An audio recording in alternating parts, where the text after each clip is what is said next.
Good evening, everybody. My name is Helium Lemon, and you're watching me play The Messenger. Well, I'm watching me play The Messenger too, because this is post-commentary. But, yeah, sometimes post-commentary works very well for this game, because this game has so much traveling. And here I'm just checking my items. I'm like, yeah, man, I have the Power Thistle and I have the Astral Tea Leaves. And I'm like, wait a second, why do I still have the... Yeah, I'm still kind of genuinely confused about that. Why do I still have the Power Thistle? Because I put in the stew and they chugged that stew. They chugged that stew. What was it? Brunswick stew. A cup of Brunswick stew. I had a friend who really liked Homestar Runner, and so we became friends. We became better friends, I should say, after I found out that he really liked Brunswick Stew. And, like, no, we became really good friends after I found out that he liked Homestar Runner. I haven't seen him in years, though, because I wonder how he's doing, because he moved across the country, and then he left the church that we were both part of, and I don't know, maybe I shouldn't talk about that on this channel, but anyway, I hope he's doing okay, because I know he said that Brunswick stew was his favorite food, and I know that Brunswick stew is also somewhat of a joke in like a few Homestar cartoons. Anyway, what was I normally talking about? I don't know, I just started talking about Brunswick stew all of a sudden. That was the same friend that was the same friend that did my My Arm Is Killing Me. I think that's I Spy Spooky Mansion episode 20 video with me, which is still my most popular video, because there are a lot of kids out there who play I Spy Spooky Mansion on the Wii, and I've gotten incredibly popular just for those videos, which is a little bit embarrassing to me, because I don't think those are my best videos at all. But apparently a lot of kids need walkthroughs for that game, and that is admittedly one of the harder parts of the game, so I'm glad I could at least help some kids do it. Although it's kind of funny, on that same video, one of the comments, he's like, okay guys, I figured out the strategy for doing this, and you should do a little bit of this plate, and a little bit, there's this like mini game where you have to basically spin plates by spinning the Wii remote around. Yeah, I gotta, and the strategy that he suggested was legitimately good. It was better than my strategy, which I just barely managed with my strategy. But anyway, I was talking about my friend, who shall be nameless, for a little while. But, yeah, he was, we hung out in a lot back in, like, 2015, and probably, like, I guess he moved in 2016, I don't know. He was one of the friends who actually was in the Quick Semestment commercial that I did, which if you want to see one of my old... Oh yeah, we're cutting out deaths in this video, because this was originally 33 minutes of footage, and this is a long game with a lot of exploring, okay? So I'm doing big chunks of video with lots of progress. I'm recording this game in like 30 to 35 minute chunks, or maybe like 25 to 35 minute chunks. And like, I'm gonna cut out deaths and kind of alternate between live and post commentary, and just kind of like, I know I want this to be authentic and casual, like right here, like, I passed this, and then I was like, yeah, I'm gonna come back to it. But yeah, that was the same friend that introduced me to the band Greyboy All-Stars, and I need to listen to them soon. They're kind of a funky jazz. Oh my gosh, I used to think, like, because the thing with me is that, like, I'm very easily pushed into, like, the, oh, that's so overrated kind of thing, because I kind of like to be a lone wolf and a bit of an iconoclast, so I kind of like to make tastes for myself. And so when I hear a lot of, like, my peers talking about something, it kind of puts my taste off of it a little bit. And that happened with Vulfpeck. But I still think Vulfpeck is cool. I just have moments where I'm like, oh, Vulfpeck, they're so overrated. And same thing with Snarky Puppy. But that's the thing, I went to a music school, so I had a lot of classmates who talked about Vulfpeck and Snarky Puppy, and some of my viewers probably don't know who either of those bands are, but I would highly recommend Vulfpeck if you like funk. They have such fun videos. They have videos of just them playing in their living room or whatever, and just like, I don't know how to describe it, just like doing the stereotypical things that musicians do when they're, you know, they're really into it, man. Like, you know, biting their teeth, or like closing their, or biting their lips, excuse me. You can't bite your teeth. Teeth bite.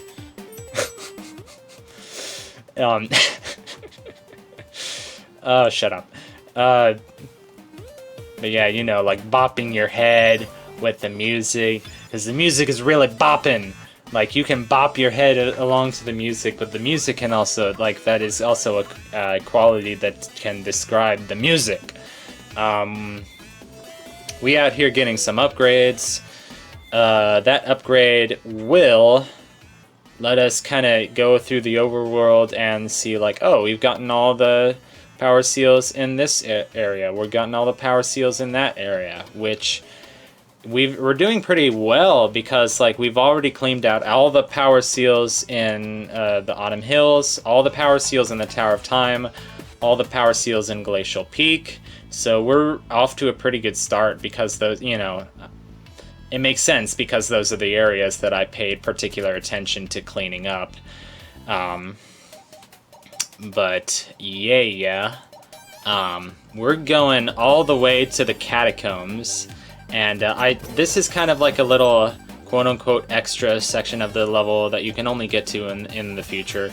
And by the way, it's the present and the future, not the past and the future. And you'll get confirmation of that in this video soon enough, which was embarrassing because, I don't know, I'm trying to make myself out to be an authority on this game.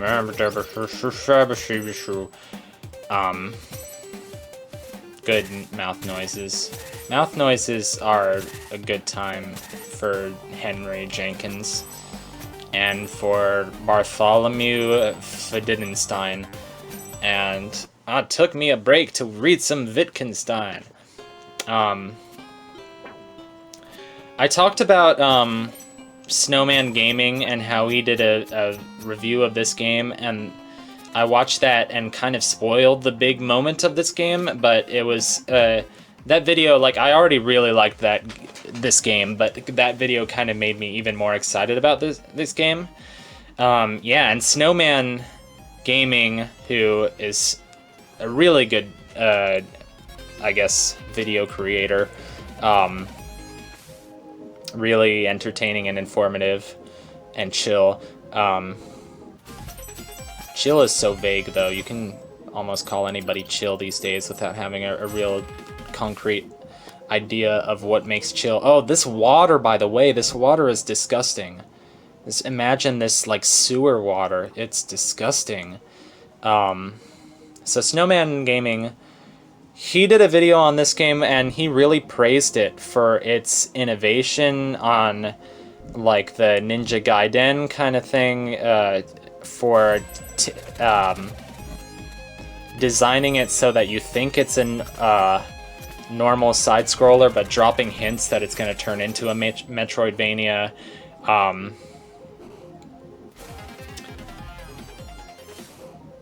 And his complaint was that, you know, the traveling is a little bit inconvenient, and the traveling is actually can be very tedious in this game.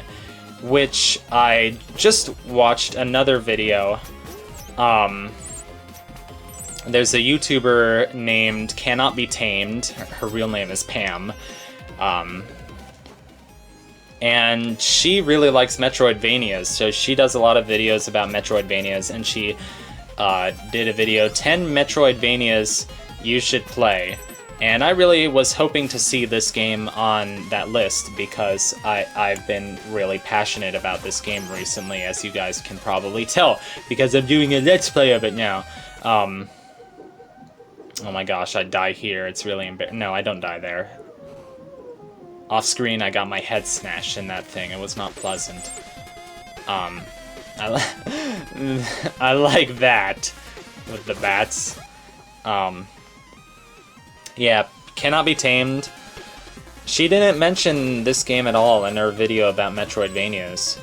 And then I watched a video where she's talking about, like, oh, these are the different games that I've been playing recently. I have The Messenger on the Switch, and while I really like the first 20% of the game, and then I was like, oh no, I know what she's gonna say. And then she was like, now this was her direct quote. The game is not a good Metroidvania. By the way, I die here. Wait for it. I'm like, oh, gotta slash these blocks. It's really awkward because I can't slash them while I'm holding on to them. And so I fail.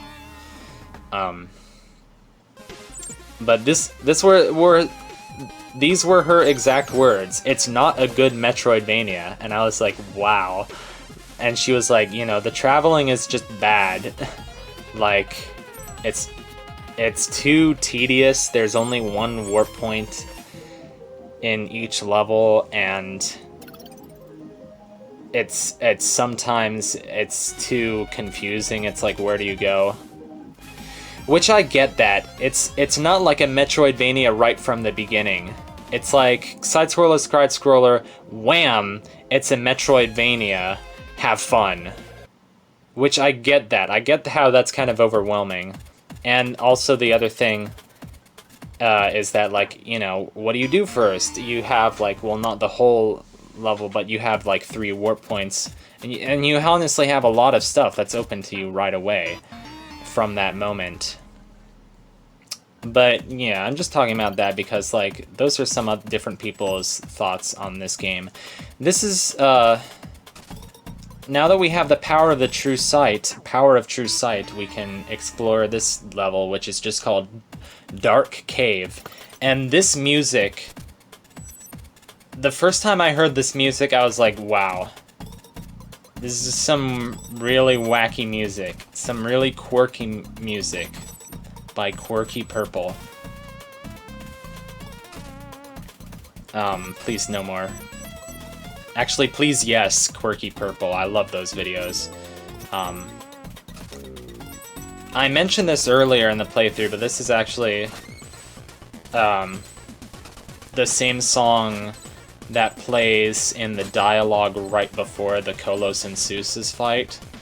So you actually get a little preview of this song there. Yeah, but the first time I heard the... Okay, pretend I didn't just sing that. Also, yeah, that's where this area is on the world map. It's kind of underneath. It's like a little side path. A little side path from the catacombs. The catacombs.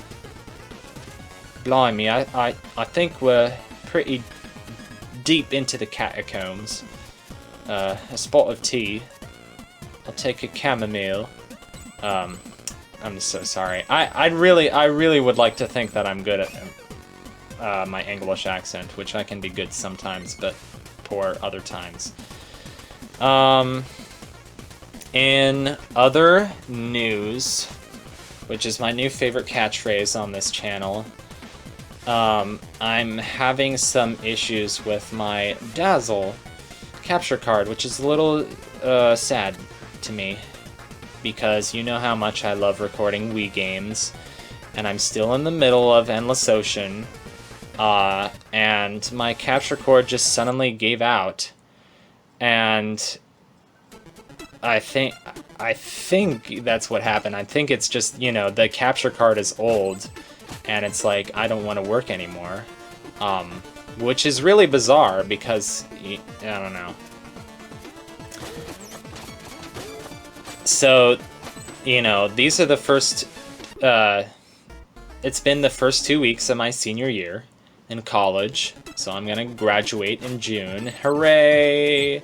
Bachelor's degree in my pocket. In the books. Well, don't count your chickens before they're hatched, but, you know, in June, that's what I'm going to be saying. And I'm going to be dancing around my living room because I'll be so happy. But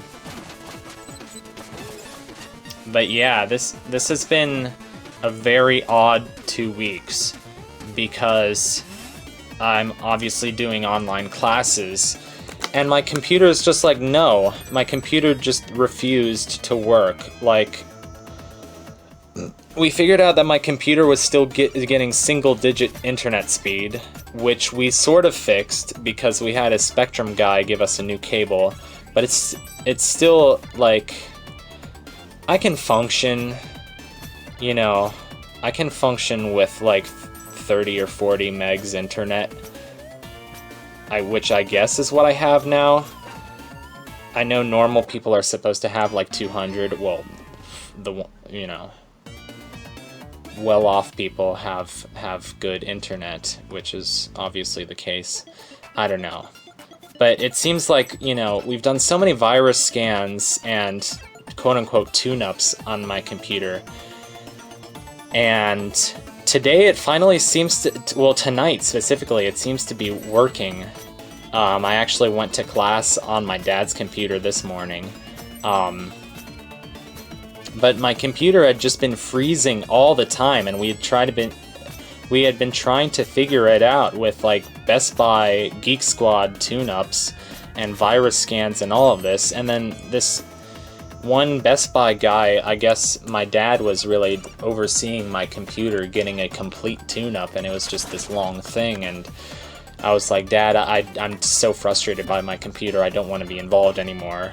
And tonight it seems to be working fine, but it's really scary. It's like, well, I'm gonna just have to figure out how to accommodate, you know, this brave new world, and constantly change the technology that I'm using. You know, I don't know if I want a new computer, because right now it's working fine. It's a thing. It's like, who knows, one moment it's going to be working fine, the next it might not be, so. It passed by with little fanfare just a second ago, but you saw that power seal with the rings of spiky things. That is one of the most notorious power seals in this game. It might not be the #1 hardest. I think there's honestly a few power seals in like the Elemental Skylands that are harder than that. But that's notorious just because it leaves a lasting mental image, like those spikes going around. Anyway, it is pretty hard. You have to know the technical skills of this game pretty well to pull it off, and I was so happy when I pulled it off on my second try. I did not edit out a single death there. That was my legitimate second try. Yeah, I did edit out the part where I traveled back to the warp point, because that was a little inconvenient. So basically, this is a level that actually, like, it's specifically a contrast between the present and the future. And then the shopkeeper's just like, no. Or watch. Shopkeeper's like, don't go there. Darn it, Messenger, why do you have to expose the fact that there's a time paradox? Yeah, he's just like, time paradox or plot hole, you decide. Thanks for ruining the show. Can't you just enjoy the contrast? But maybe it was a different messenger. Maybe it's that female messenger, you know, the one who's really cool and better than us. Anyway, getting some more useful upgrades to show us where all the power seals on the map are, because that's the kind of guy we are. Flint. So I'm going to be calling this place the Riviere Turquoise. Because, I mean, you know, if I want to be all French about it, it is the Riviere Turquoise, I think. I never really studied French, but there is a lot of French in music, so. But yeah, this game, as you probably know, is developed by Sabotage Studio, which is Quebecois, so they speak both English and French. And I love Quebec, by the way. Quebec City is like one of my favorite cities that I've ever seen. But this area is just so iconic. It's really the most iconic area of this game. And this piece of music is so iconic. It's like, I don't know if it's like, you know, one of the first areas that you really, the first new areas that you get to after, or the fact that it's just this like purple kind of lush thing is something that you don't really see in the game prior to this. And these, of course, these beautiful blue waterfalls and everything. And then in the past, it almost looks like a Zelda game or like some kind of Game Boy Color game, or I don't know. It's better graphics than Game Boy Color, or maybe it's almost like a cross between Zelda and Castlevania, or like that one area in Ni no Kuni. I don't know, but it's such a cool area. Actually, it's very Tim Burton-esque. I was talking about how the Quillshroom Marsh looks like Tim Burton and everything. This is a very Tim Burton-esque kind of level, you know. I don't know if I mentioned this before, but one of my summer trips, I got to go with my family to the Yankee Candle Village in Springfield, Massachusetts, which I love sniffing Yankee Candles, okay? It's just one of my favorite, it just makes me happy. Especially like autumn-scented sort of candles. Oh yeah, here's this stupid death coming up. I was like, what do I do here? Duh. So yeah, everybody was wearing masks, and you actually couldn't sample candles, which made me kind of sad, but it's still a really magical place.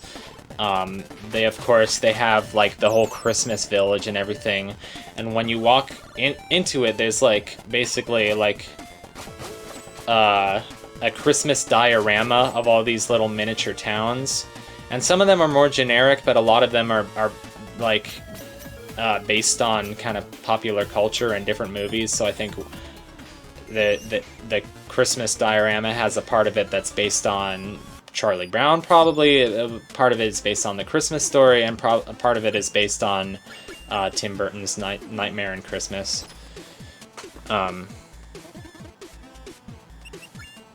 What am I saying? Is that the name of the movie? Don't judge me, because my brain is like multitasking right now as I'm doing this commentary.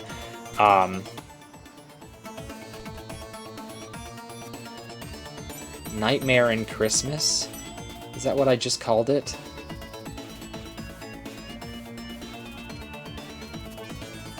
I'm also so tired. It's like past 10 p.m. So, which is the perfect time that I do this. I like to do this because, you know, the day is over and I feel a little bit more relaxed, and my dad's done with work and everything. Oh.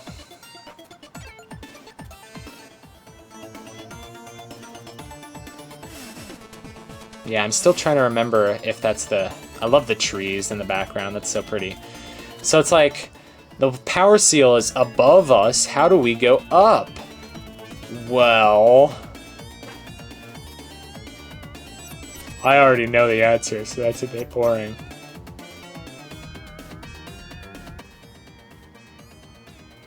I'm still mystified as to what the real name of that movie is. I'm trying to think of is.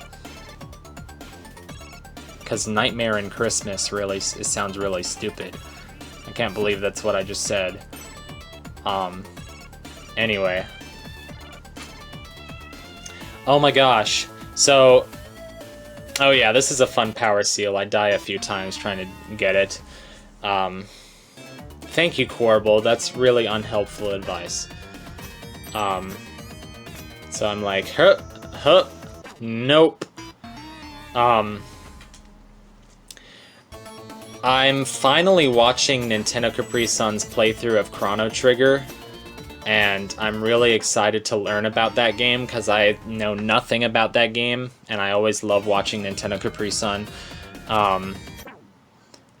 But there was one video where he was doing like he was putting a bunch of clips from Jim Carrey's Liar Liar into it because that's a movie about a courtroom, and there's like a trial scene in Chrono Trigger, and it reminded me of how much I love Jim Carrey. So I've been on a small binge with watching clips of Jim Carrey movies. Like I was watching some Man on the Moon, I was watching some Evan Almighty. I love Truman Show. I will always love Truman Show. I'm sad that they took it off of Netflix. I don't know about Ace Ventura, but I've never watched it, of course. So thank you for watching this episode, and I will see you on the next one for more shenanigans. Stay tuned.